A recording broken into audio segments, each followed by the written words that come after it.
అలాగే నా పేరు మైత్రి వెంకట మై ఛానల్ కారణం మన ఛానల్ సబ్స్క్రైబ్ చేసుకోకపోతే ఇప్పుడే సబ్స్క్రైబ్ చేసుకోండి. పక్కన ఉన్న బెల్ ఐకాన్ ఆల్లో పెట్టుకోండి. నా ఫర్దర్ వీడియోస్ మిస్ అవ్వకుండా చూడొచ్చు. చాలా మంది చూస్తున్నారు కానీ సబ్స్క్రైబ్ చేసుకోవట్లా. So please try to subscribe and click the bell icon also. Hi friends, మీరు ఎప్పుడైనా సరే 5,000 రూపాయల ప్రొడక్ట్ 250 రూపాయలకి రావడానికి గమనించారా? లేదు కదా. కానీ అమెజాన్, ఫ్లిప్కార్ట్ లాంటి కంపెనీస్ ఏం చేస్తూ ఉంటాయంటే కొన్ని గోల్డెన్ హవర్స్ టైంలో మెగా డీల్స్ ఇస్తూ ఉంటాయి. ఆ డీల్స్ టైంలో ఒక్కొక్క ప్రొడక్ట్ మీద 90% నుంచి 95% వరకు డిస్కౌంట్ అయితే ఉంటుంది. అయితే ఈ డీల్స్ కోసం మీరు కాన్స్టెంట్గా ఆ యాప్స్ చెక్ చేస్తూ ఉండలేరు కదా. కానీ మీకోసం నేను వాటన్నిటిని కూడా కాన్స్టెంట్గా చెక్ చేస్తూ ఉంటాను. అండ్ దాంట్లో ఎప్పుడు ఏ డీల్ పెట్టినా కూడా ఇమీడియట్గా మీకు ఆ ప్రొడక్ట్ని అయితే షేర్ చేస్తాను. మీరు ఇమీడియట్గా ఆ ప్రొడక్ట్ని పర్చేస్ చేయొచ్చు దాని నుంచే.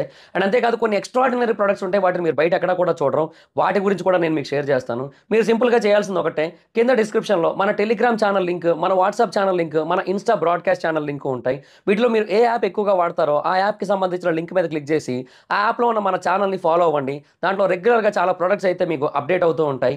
అండ్ ఆ ప్రొడక్ట్స్లో మీకు ఏది నచ్చినట్టయితే దాన్ని మీరు కొనుగోలు చేయొచ్చు వెంటనే. సో డిస్క్రిప్షన్లో లింక్స్ ఉన్నాయి, వెంటనే ఫాలో అవ్వండి. సో బేసిక్గా ఓజీ సినిమా ఇంకొద్ది రోజుల్లో రిలీజ్ అయిపోతుంది. రేపు ట్రైలర్ కూడా వచ్చేస్తుంది ఓజీది. Everything is ready and US premiers collections కూడా పీక్స్ ఉన్నాయి already. So everything is fantastic actually. So that's okay. But ఒక సర్టెన్ పీపుల్కి ఒక క్వశ్చన్ మార్క్ ఉంది యాక్చువల్గా ఓజీ సినిమా కోసం. అదేంటంటే ఓజీ సినిమాకి సాహో సినిమాకి ఏదైనా కనెక్షన్ ఉందా? ఈ రెండు కలిపి ఒక సినిమాటిక్ యూనివర్స్ లాగా ఏదైనా ఉండబోతున్నాయా? అండ్ ఓజీలో సాహో ఎంట్రీ ఏమైనా ఉంటుందా? లేదంటే ఓజీకి సాహోకి ఏమైనా కనెక్షన్ ఉంటుందా లాస్ట్లో? అట్లీస్ట్ తర్వాత అయినా సరే ఈ ఇద్దరి కాంబో మనం చూడొచ్చా? ఇట్లాగా ఒక క్వశ్చన్ మార్క్ అయితే మిగిలిపోయింది అనమాట ఈ విషయంలో. సో నిజంగా ఓజీ సినిమాకి సాహో సినిమా కనెక్షన్ ఉందా? అసలు ఉండే అవకాశం ఉందా? ఉంటే ఎక్కడెక్కడ ఇస్తారు కనెక్షన్స్? ఇట్లాంటివన్నీ కూడా కొంచెం ఈ వీడియోలో మాట్లాడుకోవడానికి అయితే ట్రై చేద్దాం. ఓవరాల్గా దీని గురించి ఒక క్లారిటీ తెచ్చుకుందాం లాస్ట్కి వచ్చేసరికి. Okay, so first of all OG cinema back drop and Saaho cinema back drop, ఈ రెండింటి బ్యాక్ డ్రాప్స్ చూసుకుంటే బోత్ లుక్స్ ఫెమిలియర్. అంటే ఎలా అంటే బేసిక్గా గ్యాంగ్స్టర్స్. సాహోలో కూడా గ్యాంగ్స్టర్స్ అయితే ఉంటారు, కాకపోతే ఏంటంటే అది మాఫియా అన్నట్టు ఉంటుంది. గ్యాంగ్స్టర్స్ దగ్గర మాత్రమే ఆగిపోలేదు, బట్ మాఫియా లెవెల్లో ఉంటుంది అది. సో ఆ మాఫియా ఏంటంటే కొంతమంది కంట్రోల్ చేయడం, సో దానికి సంబంధించిన బ్లాక్ బాక్స్ మనీ, సో వాటి చుట్టూ తిరుగుతూ ఉంటుంది మొత్తం. సో ఒకరు ఫాదర్ని చంపేస్తారు, సో ఎవరు చంపారో తెలుసుకోవడం కోసం కొన్నిసార్లు రాజ్యాన్ని కాపాడుకోవడానికి రాజ్య సైన్యాధిపతిగా వస్తాడు అనేది కాన్సెప్ట్ అక్కడ. సో అది అక్కడ జరిగింది. అండ్ దాంట్లో మళ్ళీ చాలా గేమ్స్ ఉంటాయి. ఇనీషియల్గా బేసిక్గా he is the real AC అంటే ఆఫీసర్ అన్నట్టుగా ఒక ట్విస్ట్ ఉంటుంది కదా. ఆ ట్విస్ట్కే సగం బుర్రపోయిందంటే ఇంకా తర్వాత సెకండ్ హాఫ్లో వచ్చే ట్విస్ట్ ఇంకా నెక్స్ట్ లెవెల్ ఉంటుంది యాక్చువల్లీ. సో ఇట్లాంటి కొన్ని పాయింట్స్ అయితే ఉన్నాయి కదా. సో ఇవన్నీ కూడా ఉండడం వల్ల అక్కడ ఎలా ఉంటుందంటే సిచ్యువేషను, సాహో అనేది బేసిక్గా ఒక గ్యాంగ్స్టర్ స్టోరీ అన్నట్టుగా ఎక్కువ కనబడదు మనకి యాక్చువల్గా. ఎందుకంటే అది ఒక ఫాదర్ సన్ స్టోరీ అన్నట్టు ఉంటుంది లాస్ట్కి వచ్చేసరికి. అండ్ ఏమంటారు, an emperor claiming his throne అన్నట్టు ఉంటుంది అనమాట. అంటే తను రాజుగా ఎందుకు అర్హుడో ప్రూవ్ చేసుకొని ఆ సింహాసనం మీదకి వెళ్ళి కూర్చుంటాడు. So that is the concept of the movie ఓవరాల్గా ఎండింగ్ వచ్చేసరికి. సో అందువల్ల మనకి గ్యాంగ్స్టర్ కాన్సెప్ట్ అనేది ఎక్కువ కనబడదు, కానీ యాక్చువల్గా ఉంది. డీప్ డైవ్గా ఆలోచిస్తే గ్యాంగ్స్టర్ డ్రామా ఎక్కువే ఉంది. సో ఇప్పుడు ఇందులో చూసుకుంటే ఓజీలో గ్యాంగ్స్టర్ డ్రామానే మొత్తం సినిమా అంతా కూడా. సో ఒక పర్సన్ మొత్తం అన్నిటినీ కూడా వదిలేసి గ్యాంగ్స్టర్ డ్రామా మొత్తాన్ని, గ్యాంగ్స్టర్ థింగ్స్ ఏవైతే ఉన్నాయో అన్నీ పక్కన పెట్టేసి ఒక దగ్గర ప్రశాంతంగా గడుపుతున్న టైంలో మళ్ళీ రావాల్సి వస్తుంది. అండ్ వచ్చి మొత్తం స్వైప్ చేయాల్సి ఉంటుంది, క్లీన్ స్వీప్ చేయాల్సి ఉంటుంది మొత్తం అంతా కూడా. సో ఈ గ్యాంగ్స్టర్ డ్రామా ఏదైతే ఉంటుందో, సో దీంట్లో మేబీ సాహోకి సంబంధించిన వ్యక్తుల్ని కానీ, లేదంటే సాహోకి సంబంధించిన వ్యవస్థని కానీ, సాహోకి సంబంధించిన బిజినెస్ని కానీ మేబీ ఓజాస్ గంభీరా డెలీట్ చేయొచ్చు ఈ వరల్డ్లోంచి. సో ఎవరిదాకో ఎందుకు, owe me is the partner of Saaho అయి ఉండొచ్చు, ఏమో అయి ఉండొచ్చు. ఇది ఒక వెర్షన్లో ఆలోచిస్తే. లేదంటే రెండు, ఒకప్పుడు సాహో అండ్ ఓజాస్ గంభీరా ఇద్దరు కూడా ఫ్రెండ్స్ అయి ఉండొచ్చు. సో వీళ్ళిద్దరికీ కూడా ఐడియాలజికల్ డిఫరెన్సెస్ అనేవి వచ్చి తర్వాత పాత్స్ వేరైపోయి సెపరేట్ అయిపోయి ఉండొచ్చు. సో మళ్ళీ వచ్చినప్పుడు ఇద్దరు కలవచ్చు. అలాంటి ఒక ఆప్షన్ కూడా ఉంది. ఇది కనుక జరిగితే థియేటర్లో పరిస్థితి ఏంటి? సో ఇలా జరగాలి అనుకుంటున్న వాళ్ళందరూ కూడా ఈ వీడియోని లైక్ చేయండి. ఎంతమంది లైక్ చేస్తారో చూస్తాను నేను. కనీసం ఒక 10,000 లైక్స్ ఉంటాయని ఎక్స్పెక్ట్ చేస్తున్నా.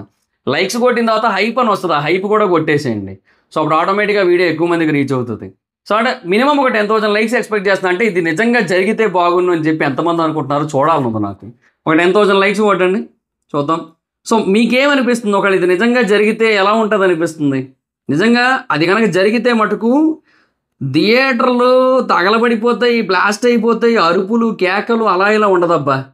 That is for sure. ఇంకా అండ్ ఇలా అనుకోవడానికి బేసిక్గా రీజన్ ఏంటంటే, ఒకనొక ఇంటర్వ్యూలో ఏంటంటే సుజిత్ గారిని అడుగుతున్నప్పుడు మల్టీస్టార్ చేసే ఆలోచన ఏముందా అంటే, ప్రస్తుతానికైతే ఇంకా మరి ప్రభాస్ గారు పవన్ కళ్యాణ్ గారే అన్నారు ఆయన. సో అంటే ఆయన ఏదో ఆల్రెడీ చేస్తున్నట్టుగా మాట్లాడేసరికి చాలామందికి ఒక డౌట్ వచ్చిందనమాట. సో అందుకు ఇప్పుడు ఈ ఓజీ అండ్ సాహో అనేది ఉందేమో అనే క్వశ్చన్ మార్క్ అయితే వచ్చింది. అండ్ ఇలా కలిసే ఛాన్స్ కూడా ఉంది. ఎందుకంటే ఇద్దరిది కూడా గ్యాంగ్స్టర్ వరల్డే.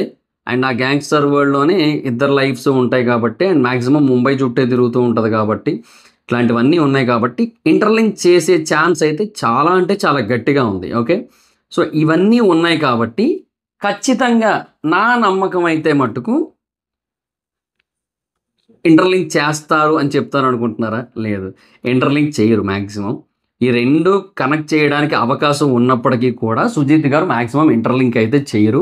ఎందుకంటే ఫస్ట్ ఆఫ్ ఆల్ ఒకవేళ ఇంటర్లింక్ చేసేటట్టు అయితే సినిమా అంతా అయిపోయిన తర్వాత మేబీ ఎండ్ టైటిల్స్లో ఏదో లియోలో ఉంటుంది చూడండి, ఒక ఫోర్స్డ్ ఇంటర్లింక్ అలాంటిది ఏమైనా పెడితే పెట్టగలరు. తప్పిస్తే బేసిక్గా ఆయన స్క్రీన్ ప్లే ఏదైతే ఉంటుందో దాంట్లో దేన్ని ఇంటర్లింక్ చేయలేరు. మీరు సాహో కానీ రణరాజారాన్ కానీ డీప్గా చెక్ చేస్తూ చూస్తున్నట్టయితే అందులోని కొన్ని లేయర్స్ ఆఫ్ కాన్సెప్ట్స్ ఉంటాయి. ఒక ఒక ఒక ఒక స్టోరీ, ఒక స్క్రీన్ ప్లే చూస్తున్న ఫీలింగ్ మనకి రాదు. అది multiple layers, multiple screen place, multiple thoughts, multiple narratives ఉంటాయి ఒక్క సినిమాలోనే. ఆయన ఒక్క సినిమా స్ట్రైట్గా తీస్తేనే ఆయన దాంట్లో అన్ని నెరేటివ్స్ ఉంటాయి, అన్ని స్క్రీన్ ప్లేలు ఉంటాయి, అన్ని లేయర్స్ ఉంటాయి. సో అట్లాంటి ఒక డైరెక్టర్ ఎప్పుడు కూడా కలపరు. ప్రశాంత్ నీల్ గారు కూడా అందుకే ఆయన ఒకసారి చెప్తారు ఏమని, నేను ఇట్లాంటి సినిమాటిక్ యూనివర్సల్ నేను తీయలేను, I'm unable to make these kind of things. నేను ఒక ప్రాపర్ టూ పార్ట్స్ సినిమాలను అయితే తీస్తాను, that is for sure from my side అని చెప్పారు. అట్లాగే సుజిత్ గారు కూడా ఐఎమ్ వెరీ మచ్ షూర్ ఆయన అయితే మటుకు రెండింటిని ఇంటర్లింక్ అయితే చేయరు. చేయకపోవడానికి అవకాశాలు ఎక్కువనే, కానీ చేస్తే ఉంటుంది. ఏముంటుందిలేండి, థియేటర్లు ఉండవు. ఇంకా చేస్తే ఉంటుంది అనుకోవడం లేదు, చేస్తే ఉండవు, థియేటర్లు ఉండవు, తగలబడిపోతాయి, అన్ని సీట్లు ఇరిగిపోతాయి, అద్దాలు పగిలిపోతాయి, స్పీకర్లు పగిలిపోతాయి, ఇదేదో జరుగుతాయి. మొత్తం ఫ్యాన్స్ థియేటర్లోంచి బయటికి జాంబీల్లాగా వచ్చినా ఆశ్చర్యపోనక్కర్లేదు, అరిచి అరిచి గొంతులు పోయి. ఇవి ఉంటాయి కదా వోకల్ కార్డ్స్ కంప్లీట్గా దెబ్బతిని వోకల్ కార్డ్ ట్రీట్మెంట్ చేసే డాక్టర్లకి పేషెంట్లు పెరిగిపోవచ్చు. ఇట్లాంటివన్నీ జరగచ్చు ఒకళ్ళు నిజంగా చెప్తాను వీళ్ళు కనుక ఉన్నట్టయితే, ఈ సాహో అండ్ ఓజీ కనెక్షన్ కనుక ఉన్నట్టయితే. But I don't think so. లేదని అనుకుంటున్నాను నేనైతే. లేదు, చెయ్యరు కూడా. బికాస్ నేను అంటుంది అదే, ఎప్పుడైనా సరే ఒక సింగిల్ లేయర్ సినిమాని తీసుకుంటే, ఇప్పుడు లైక్ మీరు ఖైదీని తీసుకోండి. ఖైదీలో మనకి సింగిల్ లేయర్ ఉన్నట్టు అనిపించినప్పటికీ కూడా కొన్ని క్వశ్చన్ మార్క్స్ ఉంటాయి కాబట్టి, ఆ క్వశ్చన్ మార్క్స్ వేరే లేయర్స్కి సంబంధించినవి కాబట్టి మనకు అది కొంత ఎక్సైట్మెంట్ ఇస్తుంది, మంచి ఎక్సైట్మెంట్ ఇచ్చింది. విక్రమ్ విషయానికి వస్తే అందులో సింగిల్ లేయర్ బేసిస్ మీదే సినిమా అంతా వెళ్ళినప్పటికీ కూడా ఒక పర్టికులర్ పాయింట్ దగ్గరకు వచ్చేసరికి సినిమాలోకి కొత్త వెర్షన్స్ యాడ్ అవుతాయి, అదే లేయర్లో కొత్త వెర్షన్స్ యాడ్ అవుతాయి. సో దానివల్ల కూడా మనకి అది చాలా ఇంట్రెస్టింగ్ వైబ్ వస్తుంది.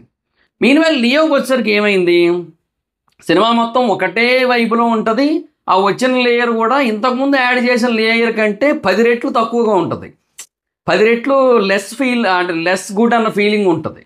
సో అదే ఆ ఎల్సీ కనెక్షన్. సో అంటే నేను అంటుంది సినిమాటిక్ యూనివర్స్ కోసం ఎగ్జాంపుల్ చెప్తున్నాను. సో అట్లాంటి ఒక సిచ్యువేషన్ ఉంది కాబట్టి అది కుదరదు, అది ఎక్కలే, మనకెవరికి నచ్చలే. సో ఒక డైరెక్టర్ ఎప్పుడైనా సరే ఒక సింగిల్ లేయర్ కాన్సెప్ట్ మీద వెళ్తున్న టైంలో he can add those kind of things. But multiple layers మీద వెళ్తున్నప్పుడు, అంటే ఇప్పుడు నీకు అక్కడ గ్యాంగ్స్టర్ డ్రామా ఉంది, ఫాదర్ సన్ ఎమోషను ఉంది, అది కాకుండా మళ్ళీ థెఫ్ట్ కాన్సెప్ట్ ఉంది, అది కాకుండా మళ్ళీ ఐడెంటిటీ చేంజింగ్ కాన్సెప్ట్ ఉంది, ఒక పోలీస్ ఆఫీసర్ ఐడెంటిటీని దొంగతనం చేసి పోలీస్ ఆఫీసర్గా వాళ్ళ మధ్యలో బ్రతకడం ఉంటుంది సాహోలో. అది కాకుండా అంతా అయిన తర్వాత మళ్ళీ ఒక బ్లాక్ బాక్స్ అనే ఒక కాన్సెప్ట్ చుట్టూ తిరుగుతూ ఉంటుంది. ఆ బ్లాక్ బాక్స్ అనేది దొంగతనం చేయడం కోసం మొత్తం అందరూ ప్రయత్నిస్తూ ఉంటే దాంట్లో హీరో ఎంట్రీ చాలా డిఫరెంట్ ఉంటుంది. అంతా అయ్యింది సరే అదంతా అనుకుంటే మరో పక్క యాక్షన్ జోనర్ ఉంటుంది కంప్లీట్గా. ఇవన్నీ కాకుండా ఇంటెలిజెంట్ జోనర్ ఉంటుంది. ఇంటెలిజెంట్ అంటే ఆ హీరోకున్న ఇంటెలిజెన్స్ని చూపించే కొన్ని పాయింట్స్ ఉంటాయి, అదొకటి ఉంటుంది. తర్వాత ఇవన్నీ ఓ పక్క జరిగాయి అనుకుంటే లాస్ట్కి వస్తేనేమో రాజే సైన్యాధిపతిగా వచ్చాడు అంటారు. సో ఇట్లా ఇన్ని లేయర్స్ ఉన్నాయి సినిమాలో. సో మల్టిపుల్ లేయర్స్ సినిమా అది. సో ఒక డైరెక్టర్కి ఆల్రెడీ ఇంత కాన్సెప్ట్ ఉండి, ఇంత క్లారిటీ ఉండి, ఇంత గ్రిప్ ఉన్నప్పుడు సినిమా మీద he doesn't need any kind of add Ann's. అది నేను అనేది అనమాట. సో అట్లాగా ఇది కనుక యాడ్ అయితే ఇంకో 150 కోట్లు ఎక్స్ట్రా వస్తుంది, అది షూర్. బట్ ఆయన అట్లా చెయ్యాలనుకోరు, ఎందుకంటే ఆయన ఏదైతే చెప్పాలనుకున్నారో దాన్ని చాలా స్ట్రాంగ్గా చెప్పాలనుకుంటారు సుజిత్. నాకు అదైతే నమ్మకం ఉంది. సో లెట్స్ సీ, చూద్దాం.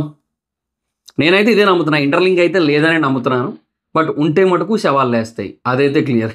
సింపుల్గా చెప్పాలంటే మటుకు.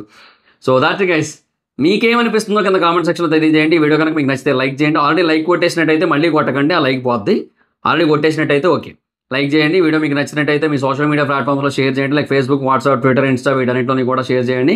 అండ్ ఎప్పటికైనా మన ఛానల్ సబ్స్క్రైబ్ చేసుకోకపోతే ఇప్పుడే సబ్స్క్రైబ్ చేసుకోండి. పక్కనే ఉన్న బెల్ ఐకాన్ క్లిక్ చేసి ఆల్లో పెట్టుకోండి, నా ఫాదర్స్ మిస్ అవ్వకుండా చూడొచ్చు. చాలా మంది చూస్తున్నారు కానీ సబ్స్క్రైబ్ చేసుకోవట్లా. So please try to subscribe and click the bell icon also. నా ఇన్స్టాగ్రామ్ ఎవరు స్మైదర్ ఎక్కడ వచ్చి ఫాలో అవ్వచ్చు. Thank you so much guys. Bye. మనం వీడియో నెక్స్ట్ వీడియో. బాయ్.